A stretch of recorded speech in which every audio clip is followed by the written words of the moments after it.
बहुत पुराने जमाने की बात है। किसी छोटी सी बस्ती के करीब एक नदी के किनारे पर एक कुम्हार रहता था जिसका नाम भोला था। भोला एक सीधा सादा आदमी था। न उसकी कोई बीवी थी, न कोई बच्चे, और न ही कोई खास दोस्त जिस पर वो अपना दुख दर्द बयान कर सके। सुबह होती तो वो अपने चक्के पर बैठता और मिट्टी के बर्तन बनाता रहता। घड़े, सुरही, मटके, प्याले, जो कोई मांगता वो बना देता। लेकिन उसकी कमाई इतनी कम थी कि एक वक्त का खाना भी मुश्किल से नसीब होता था। जिंदगी गुजारना मुश्किल था, मगर भोला ने कभी किसी के सामने हाथ नहीं फैलाए। वो अपनी गहरी आंखों से आसमान की तरफ देखता और एक ठंडी सांस लेकर दोबारा काम में लग जाता। एक रोज ऐसा हुआ कि भोला का दिल किया कि आज वो कुछ खास खाए।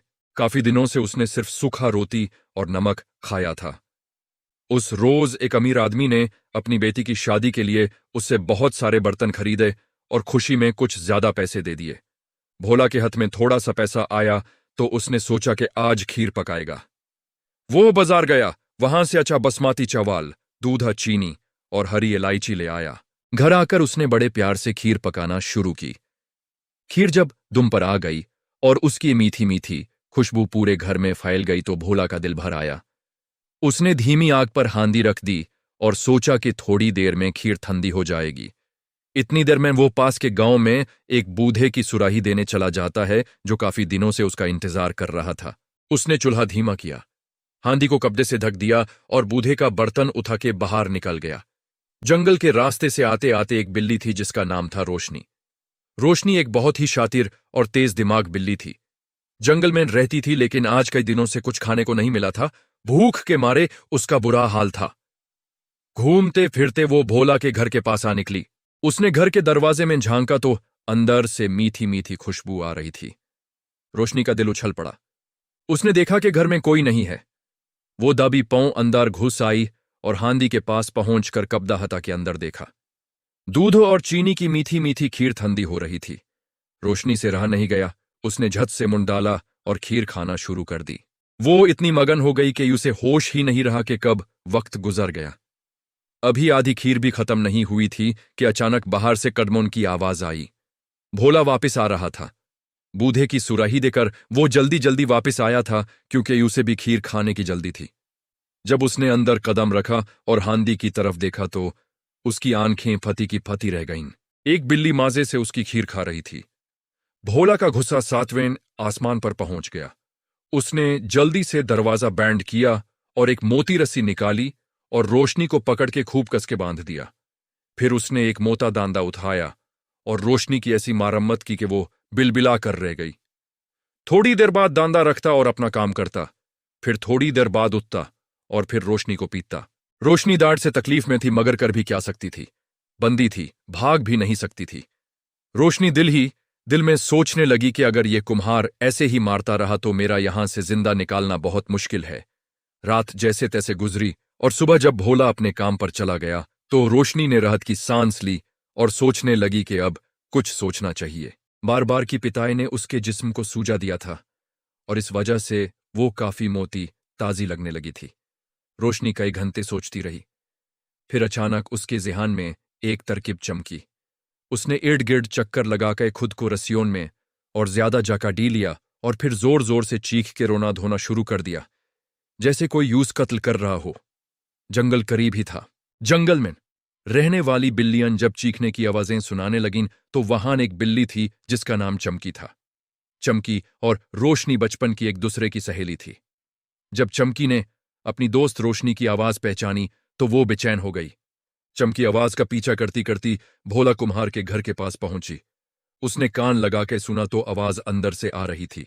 उसने दरवाजे की दराज से अंदर देखा तो रोशनी रस्सियों से कस के बंदी पड़ी थी। चमकी ने वहां पहुंचकर अपनी दोस्त से पूछा, अरे रोशनी, तुम यहां इस हाल में क्या कर रही हो? कैसे पहुंची यहां? रोशनी ने अपनी दोस्त को देखा तो उसकी आंखें छलक पड़, मगर उसने अपना दाढ़ छुपा लिया।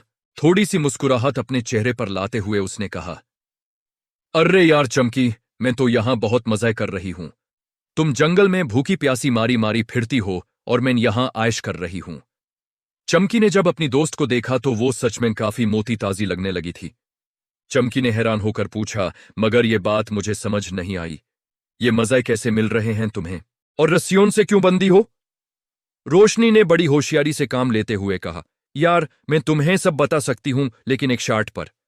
चमकी ने कहा, बोलो जल्दी, क्या शर्त है? रोशनी ने कहा, वो ये कि जो मैं बताऊं वो किसी को नहीं बताओगी। चमकी ने कहा, वादा किया किसी को नहीं बताऊंगी, अब जल्दी बोलो। रोशनी ने रसदारी से बात करते हुए कहा, देखो यार, यहां एक बहुत अच्छा इंसान रहता है। वो मुझे रोजाना मजेदार खीर खिलाता है, मलाई देता है और मजे की जिंदगी है, और रस्सियों से इसलिए बांधा हुआ है ताकि मैं कहीं भाग ना जाऊं। उसने अपने जिस्म के सुजान की तरफ इशारा किया और कहा, देखो मैं कितनी मोतीताजी हो गई हूं यहां रह के। चमकी के मुंह में पहले ही पनी आ चुका था। कई रोज से उसने कुछ नहीं खाया था और खीर मलाई का नाम सुन के उसकी आंखें चमक उठीं। उसने दिल ही दिल में सोचा कि काश यह मौका मुझे मिल जाता।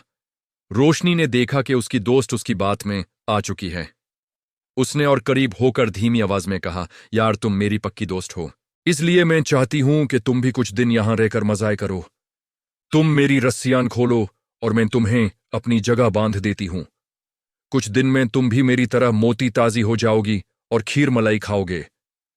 चमकी बिल्कुल बेवकूफ बन चुकी थी। उसने खुशी से कहा, हाँ यार, सच में तुम कितनी अच्छी दोस्त हो। चलो मैं तुम्हें खोल देती हूं और तुम मुझे अपनी जगह बांध दो। चमकी ने रोशनी की सारी रस्सियां खोल दीं। रोशनी ने आजाद होते ही चमकी को अपनी जगह पर कस के बांध दिया और एक बार पीछे मुड़ के देखा और फिर तेज तेज कदम उठाते हुए वहां से निकाल गई। उधर कुछ घंटों बाद जब भोला कुम्हार काम से वापस आया तो उसने पास का दांदा उठाया और बिल्ली पर बरसा दिया। यूस क्या मालूम था कि यह वही बिल्ली है या कोई और। वो तो बस अपना गुस्सा उतारना चाहता था। चमकी दर्द से बिलबिला उठी। वो सोच रही थी कि यह कहां की खीर और मलाई है। कुछ देर तो वो खामोशी से पिटाई सहती रही, लेकिन जब भोला रुकने का नाम ही नहीं ले रहा था तो चमकी से रहा नहीं गया। वो बोली, भाई तुम मुझे क्यों मार रहे हो? मैंने तुम्हारा क्या बिगाड़ा है? भोला एकदम से रुक गया। उसकी आंखें फैल गईं। वो सोचने लगा कि ये बिल्ली बात कर रही है। पहले तो ये नहीं बोलती थी। यकीनन ये बहुत शातिर है। शायद बहुत पिटाई हो गई इसलिए बोलने लगी। उसने दो चार दांदे और मारे और कहा, बात करने से क्या होगा? मेरी पूरी खीर खा गई और अब मुंह से फूल झड़ रही हो। बताओ तुमने मेरी खीर क्यों खाई? चमकी को अब समझ आ गई कि उसकी दोस्त रोशनी ने इस बेचारे कुम्हार की खीर खाई थी और इसलिए वो इस मुसीबत में थी। उसने भोला से कहा, भाई मैंने तुम्हारी कोई खीर नहीं खाई। मैं तो यहां आई थी अपनी दोस्त को ढूंढने। यहां एक बिल्ली बंदी थी। उसने मुझे बताया कि यहां बहुत अच्छी खीर मलाई मिलती है। मुझे बेवकूफ बनाकर अपनी रस्सियां खुलवा ली और मुझे अपनी जगह बांधकर खुद भाग गई। मेरी दोस्त ने मुझसे धोखा किया और तुम हो के मुझे मार रहे हो। भोला ने सब सुना और बोला, ये सब बहाने हैं, मुझे पता है। उसने फिर से दांदा उठाया और चमकी की वात लगा दी। अब तो चमकी के होश उड़ गए। वो सोच रही थी कि ये तो मुझे जान से मार डालेगा। उसने घबरा के सोचा कि अब कुछ करना चाहिए। रोते रोते उसने कहा, भाई रुको रुको, अगर तुम मुझे आजाद कर दो तो मैं तुम्हारी शादी शहजादी से करवा दूंगी। भोला हाथ रोक के एकदम खड़ा हो गया। क्या कहा? उसने हैरान होकर पूछा। शहजादी से मेरी शादी? कहां मैंने गरीब कुम्हार और कहां शहजादी? क्या तुम मुझे पागल समझ रही हो? चमकी ने कहा, नहीं भाई, मैं बिल्कुल सच कह रही हूं। मैं तुम्हारी शादी शहजादी से करवाने का वादा करती हूं। भोला कुछ देर खामोश रहा, फिर एक ठंडी सांस लेकर बोला, ठीक है, अगर वही कर सको तो मैं मान लेता हूं, मगर अगर धोखा दिया तो याद रखना। चमकी ने कहा, बिल्कुल भरोसा रखो, मुझे आजाद करो। भोला ने रस्सियां खोल दीं। चमकी आजाद होते ही भोला से बोली, तुम घर में बैठो और मेरा इंतजार करो, मैं जल्द ही खुशखबरी लेके आऊंगी। फिर वो वहां से निकल गई। चमकी बिल्ली जंगल से गुजरती गई, नाले पार किए, खेत पार किए और एक बड़े दरिया के किनारे पहुंची। उसने दरिया पार किया और दूसरे किनारे पर पहुंचकर उसने एक बुजुर्ग औरत का इंसानी भेस लिया। दरिया के उस पार एक बड़े और मादर सुल्तान का राज था। उस सल्तनत की मलिका थी सुल्ताना बेगम, जो बहुत अक्लमंद और आदिल थी। मगर उस सल्तनत में एक मसला था। सुल्ताना बेगम का एक ही लड़का था, जवान और बाअकाल, जिसका नाम शहरयार था। सुल्ताना बेगम शहरयार की शादी एक अच्छे खानदान की लड़की से करना चाहती थी, मगर कोई मुनासिब रिश्ता नहीं आ रहा था और वो इस वजह से बहुत परेशान रहती थी। चमकी ने बुजुर्ग औरत का भेस लिए हुए सुल्ताना बेगम के दरबार में कदम रखा। दरबार के दरबान ने पूछा, कोई है और कहां से आई हो? चमकी ने अदाब से कहा, हुजूर, मैं पड़ोसी राज्य से आई एक इल्ची हूं। बेगम सलामत से खास बात करनी है। सुल्ताना बेगम ने उसे दरबार में बुलाया। चमकी ने सर झुकाकर कहा, आली जनाब, मैं दूसरी सल्तनत से आई हूं। वहां के अमीर और बाइख्तियार जमींदार ने आपके शहजादे के लिए अपनी लड़की का रिश्ता भेजा है। सुल्ताना बेगम की आंखें चमक उठीं। यह तो वही बात थी जो वो काफी वक्त से सुनाना चाहती थी। उसने पूछा, वो लड़की कैसी है? नेक और शरीफ है? चमकी ने कहा, आली जनाब, वो लड़की हम सारी सल्तनत में अपनी नेकनामी, हुस्न और अकालमंदी के लिए मशहूर है, और उसके बाप की दौलत और इज्जत का कोई ठिकाना नहीं। सुल्ताना बेगम ने थोड़ी देर सोचा और फिर कहा, हमें यह रिश्ता मंजूर है। तुम अपने जमींदार को कहो कि हम तैयार हैं और शादी की तारीख भी तय कर लो। चमकी ने तारीख तय की। सुल्ताना बेगम ने उसे खिलाया पिलाया और कीमती तहाइफ दे के रुखसत किया। चमकी वहां से निकालते ही दोबारा दरिया पर आई, दरिया पार किया और फिर अपनी असली सूरत में ना गई। सीधा भोला कुम्हार के घर पहुंची। भोला बाहरी बार बाहर बैठ के उसका इंतजार कर रहा था। यूजे देखते ही उधा और बोला, क्या बात हुई? क्या खुशखबरी लाए हो? चमकी ने मुस्कुराते हुए कहा, तारीख तय हो गई, शादी होगी। आज से 4 रोज बाद तुम्हारी शादी शहजादी के साथ होगी। भोला के पैर तले जमीन खिसक गई। क्या सच्ची में? मगर मेरा तो सब कुछ छूट जाएगा, न बस पैसा, न लिबास, न कोई साजो सामान। चमकी ने कहा, तुम फिक्र मत करो, मैं सब संभाल लूंगी। इतना कह के वो फिर से चली गई। भोला रात भर सोचा करता रहा कि ये क्या हो रहा है, ये सच है या ख्वाब। एक गरीब कुम्हार की इतनी बड़ी किस्मत। मगर जब उस तारीख की सुबह चमकी फिर से आई और बोली, जल्दी करो, आज तुम्हारी शादी है, मेरे साथ चलो, तो भोला समझ गया कि यह सच मच होने वाला है। वो कुम्हार का काम छोड़, मकान छोड़, खाली हाथ चमकी के पीछे चल दिया। चमकी यूस से लेके दरिया के किनारे पहुंची। वहां एक धोबी कपड़े धोने के लिए आया हुआ था। चमकी ने अपनी शरीक में छुपा रखी एक सोने की मोहर निकाली और धोबी को दी और कहा, भाई तुम ये कपड़े जो लाए हो इन्हें इन रखो और झदियों पर फैला दो और कुछ घंटे के बाद खुद ले जाना। धोबी को बिना किसी मेहनत के सोना की मोहर मिल गई। उसने खुशी खुशी सारे कपड़े झदियों और दरख्तों पर फैला दिए। फिर चमकी एक रंगरेज के पास गई। रंगरेज के पास रंग में रंगे हुए कुछ बड़े बड़े क्लॉथ के टुकड़े रखे थे।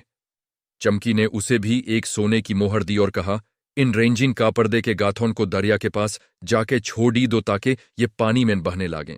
रंगरेज ने ले जाकर गथास दरिया के किनारे पर रख दिए और थोड़ी देर में वो पानी में बेबेकर दूर से ऐसी लग रही थी जैसे भरी भरी नावें दरिया में चल रही हों। चमकी ने भोला को समझाया, सुनो, मैं उस पार जा रही हूं। जब तुम मुझे महल में दाखिल होते देखो तो धोबी से कहो कि वो अपने सारे कपड़े दारख्तों से उतार ले, बाकी काम मैं संभाल लूंगी। भोला ने सीधा सर हिलाया। चमकी ने फिर दरिया पार किया, इंसानी भेस लिया और सीधा सुल्ताना बेगम के दरबार में पहुंची। सुल्ताना बेगम महल की छत पर खादी थी और दरिया के उस पार देख रही थी। जब उसने दरख्तों पर फैले कपड़े देखे तो उससे लगा कि बारात वहां पड़ाव डाल के रुकी हुई है और अभी आने वाली है। वो खुशी से महल के अंदर आई। चमकी जैसे ही दरबार में पहुंची, उस वक्त भोला ने धोबी को इशारा दिया। धोबी ने जल्दी से अपने सारे कपड़े दरख्तों और झदियों से उतार लिए और रंगरेज के कपड़े के गथे बह बह कर दरिया में दूर चले गए, जो दूर से बड़ी बड़ी नावों की तरह दिख रहे थे। चमकी इल्ची के रूप में सुल्ताना बेगम के दरबार में पहुंची तो उसने रोना धोना शुरू कर दिया। सुल्ताना बेगम ने घबरा कर पूछा, क्या हुआ, बारात कहां है? चमकी ने रोते हुए कहा, बेगम सलामत, बहुत बुरा हुआ। हमारे जमींदार साहब बारात लेकर दरिया पार कर रहे थे कि अचानक आंधी तूफान आ गया। सारी नावें डूब गईं, सारा साज ओ सामान खत्म हो गया। अमीर, वजीर, रक़साम, गाना सब कुछ डूब गया।